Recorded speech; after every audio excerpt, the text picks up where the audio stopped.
Sayang boy. Okey. Nombor 10, rajah di sebelah menunjukkan graf yang diperoleh pada skrin sebuah osiloskop apabila satu bekalan arus ulang-alik disambungkan kepadanya. A. Apakah jenis fungsi trigonometri yang diwakili oleh graf? Okey, kalau kita hafal bentuk arm, automatik kita nampak benda ni bentuk cos. Kan ni macam ni. 3 je yang korang kena hafal. Okey, ni sin. Kalau cos ni dia macam senyum macam tu. Benda okey. Dia macam senyum macam tu. Last kali 360, 360. Kalau ada macam garis putus-putus, kalau macam ada garis putus-putus ni, ini ialah graf tangent lah. Okey. Okey, just ingat bentuk arm je dan kita boleh nampak dia apa benda. So, kalau tengok macam ni, ini ialah automatic graph cosinus. Okey. So, B, nyatakan amplitude arus tu. Okey, bila kita nak kira ni, okey, kan, A, kita tahu dia cos BX tambah C. Okay, dia mesti bentuk macam ni graf biasanya. Okay, jadi A ni melambangkan amplitude. Amplitude ni maksudnya tengok.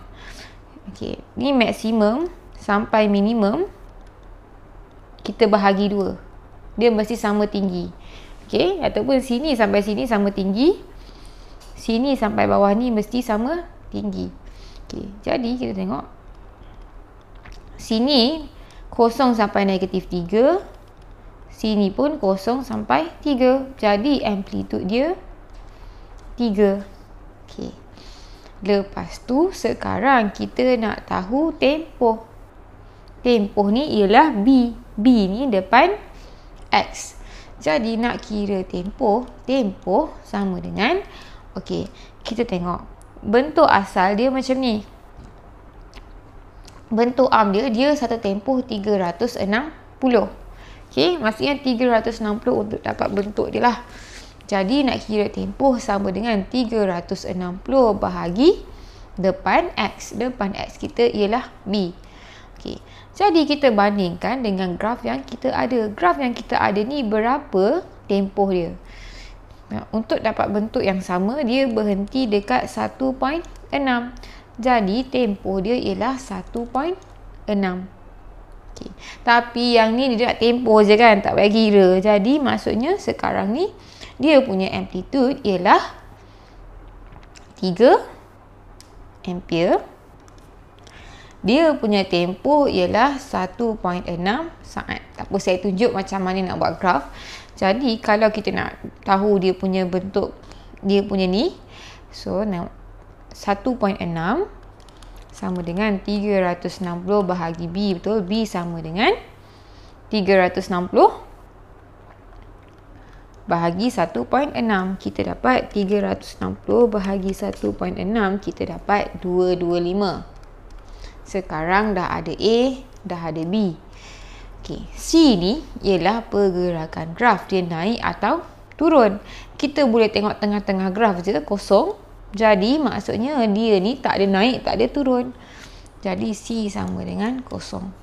Jadi graf ni kalau kita nak tahu dia punya persamaan dia, Y sama dengan A ialah 3. Ni ialah graf cos. Jadi cos B ialah 225 X. Tapi soalan ni tak nak, dia nak tanya amplitude dengan tempoh. Ni just pengetahuan tambahan lah, right?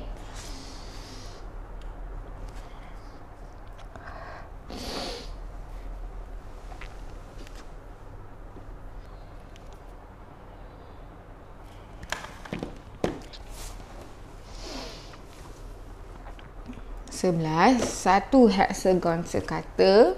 Okay, bila kata pasal sekata, maksudnya semua jarak dia sama. Semua titik jarak sama dilukis dalam bulatan unit seperti ditunjukkan rajah di sebelah. Jika satu dari bucu heksagon 10, tentukan koordinat bucu A, B, C. Okay, dia nak A, dia nak B, dia nak C. Jadi kita tengok yang paling dekat ni C. Nampak tak? Macam nak buat ni? Okay. So kita tahu yang ni, nampak? Kita tahu jarak daripada sini. Okay, mana lukis sekejap. Okay, tahu. Ni titik yang dia dah tahu, 1, 0. Jarak dia sini ialah 1, betul? Jadi pergi dekat C pun mesti dari tengah ni mesti 1 juga. Nampak ni mesti 1. Jadi sini pergi C mesti 1. Jadi ni ialah dia punya garis. Okay. Macam mana nak kira? Okay. Jadi sekarang ni kita tengok apa yang kita boleh buat untuk kira. Kalau kita nak kira guna trigo, benda yang kita nak boleh guna ialah soh, cah, tua, betul? Tapi untuk guna trigo dia mesti ada benda yang 90 darjah. Jadi benda yang kita boleh buat 90 darjah kat sini ialah dekat sini. Nampak? Kan? Bila kita tarik macam tu, kita boleh jadikan dia 90 darjah. Tapi untuk buat benda ni, kita kena tahu, nampak tak? Kalau soh ni ataupun formula yang korang ingat, sin sama dengan O bahagi H bertentangan dengan hipotenus. Cos sama dengan adjacent bagi hipotenus ataupun sisi bersebelahan bagi hipotenus. Tangent sama dengan O bahagi A, sudut bertentangan dengan bahagi sudut bersebelahan. Dia kena ada sama ada dua sisi ataupun satu sisi dan satu sudut. Mesti ada at least 2 daripada pemboleh ubah. Jadi sekarang ni kita ada 1, betul? Kita kena tahu sudut apa, berapa sudut ni. Okay, berapa sudut dekat sini.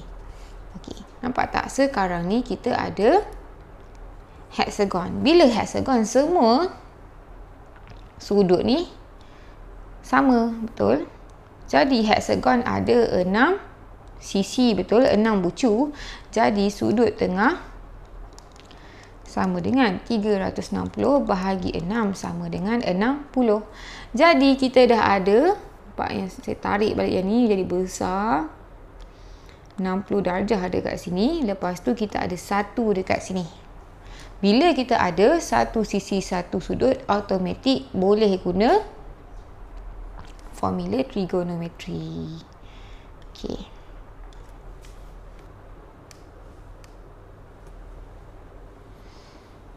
Jadi dari sini kita boleh cari berapa tinggi. Okey, ni sudut 60 darjah. Jadi yang ni ialah bertentangan ataupun O. Yang kita ada satu ataupun hipotenus. Formula yang ada O dengan H ialah sin. Ataupun yang formula yang ada sudut bertentangan dengan hipotenus, yang korang ingat punya formula ialah sin lah. Jadi sin 60 sama dengan O bahagi H. Betul? Jadi sekarang ni H kita dah tahu 1. Jadi kita boleh cari O. Nampak tak? Sin 60 sama dengan O bahagi 1. O sama dengan sin 60. Jadi sin 60 sama dengan punca kuasa 3/2. Jadi kita tahu tinggi dia ni punca kuasa 3/2.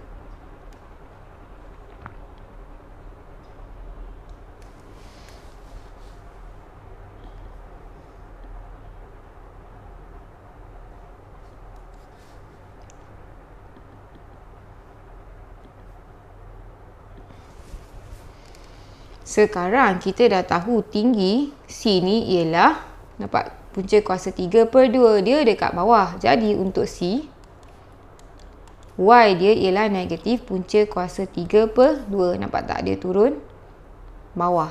Okay. Jadi sekarang kita boleh tak cari sini? Boleh. Jadi sudut sini atas ni ialah bersebelahan. Bersebelahan A. Jadi kita boleh guna mana-mana formula lah. Sebab kita dah ada O, kita dah ada bersebelahan, kita dah ada bertentangan, kita dah ada hipotenus, kita ada sudut, mana-mana pun boleh guna untuk cari A. Okay, nampak yang ada A kat sini. So dua-dua boleh, mana-mana boleh guna sebab kita dah ada 3 benda kat sini. Jadi contoh kalau saya nak guna apa yang tak guna lagi. Okay. Kalau nak guna H per 1 pun boleh. Kita guna cos lah. Okay, jadi cos 60 sama dengan A bahagi H. A ni bersebelahan bagi hipotenus. A bahagi H. Kenapa saya buat macam ni? Sebab H ni satu, senang kita nak kira. Jadi bawa pergi tepi. A sama dengan H cos 60 ataupun 1 cos 60. Jadi cos 60 kita dapat 1 per 2. Jadi kita dah tahu sini 1 per 2. Jarak dia 1 per 2.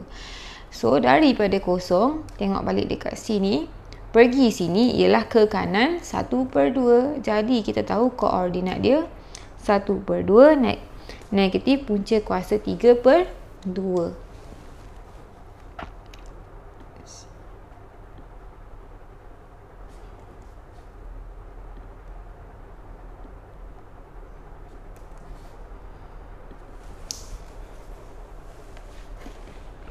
Okay. Bila dah ada segitiga ni, senanglah nak kira B dengan A. Jadi nak kira A dulu lah. Kita kira C. Okay. Jadi dari A ni kita tahu segitiga ni dia punya jarak daripada kosong pergi dekat X ialah 1 per 2. Jadi sebab belah kiri dia ialah negatif 1 per 2. Kita tahu jarak daripada kosong ni pergi sini ialah punca kuasa 3 per 2. Jadi sebab atas dia positif. Okay. Untuk B pula, B ni dekat bawah. Dia belah kiri X, so negatif 1 per 2. Dan B ni dekat bawah, jadi nampak kosong pergi B ni dia dekat bawah. Jadi negatif punca kuasa 3 per 2. Jadi A, B, C.